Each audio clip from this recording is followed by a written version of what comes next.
Comunicate de presă, ediția a doua. Am văzut că a prins prima ediție, am zis să mai încercăm o dată. Primul comunicat. Orange sărbătorește 20 de ani alături de clienți și răsplătește loialitatea cu 20 de GB pe lună timp de 2 luni. Ce să zic, foarte tare. Cine folosește 20 de GB pe lună? Să fim serioși, eu folosesc 2, 3 GB, 4 GB, că poate sunt plecat o săptămână în vacanță, dar 20 de GB este ca și când v-ar zice următoarele 2 luni puteți să intrați nelimitat pe blogul meu. Nu mă costă nimic, dar dumneavoastră aveți o satisfacție nouă. Deci 20 de giga, luați de aici, aveți nicio problemă. 20 de giga de la noi, cu mărinimie, frumos. La mulți ani, Orange, bravo, sunt cu voi de la început, am avut dialog la început, e tot ok. Să vă povestesc ceva despre storytelling.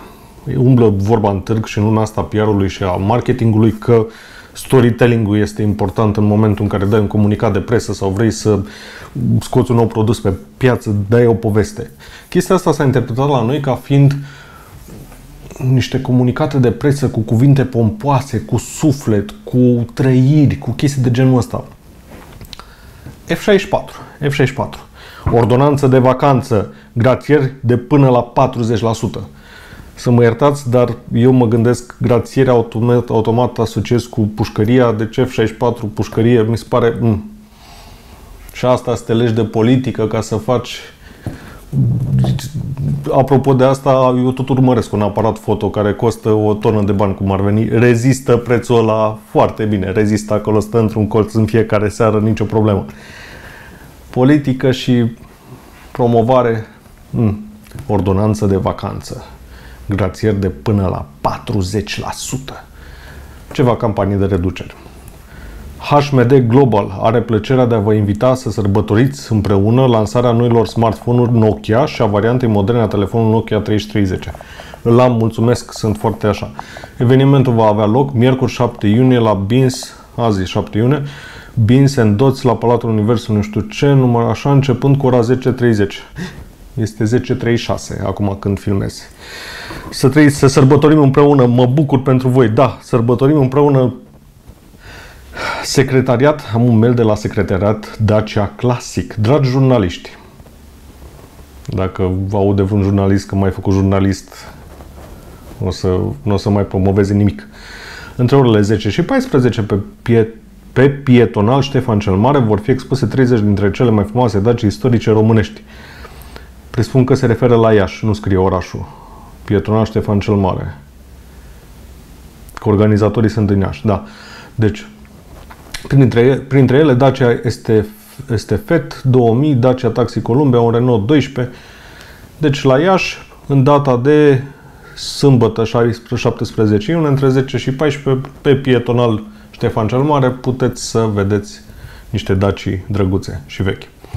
HP a lansat noul portofoliu de laptopuri premium în cadrul festivalului de film de la Cannes.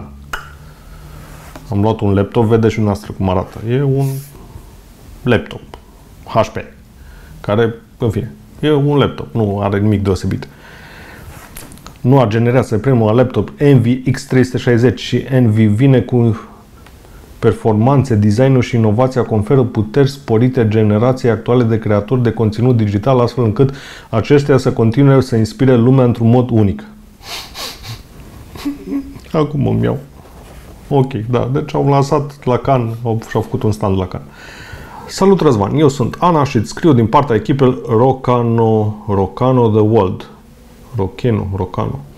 Este un eveniment unic, anual unic, artistic și cultural, care promovează un alt set de valori pentru membrii unei generații ce își dorește să fie deschisă, diferită și conectată offline, nu doar online.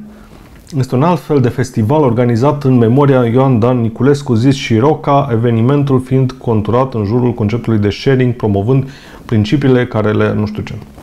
Prima ediție a fost în iunie 2016. Participă Lucia, Byron, cred că sunt extraterestru, Fine, It's Pink, firma Luna Amară, Robin. Mulți asculte de Backstabbers, Subcarpați sunt și favoriții mei. Au și zonă de food, deci practic e un festival, vin niște cântăreți, au și zonă de mâncare, se întâmplă între 10 și 11 iunie la Iași, cred. Nu știu de ce țineam minte că la Iași, da, la Iași.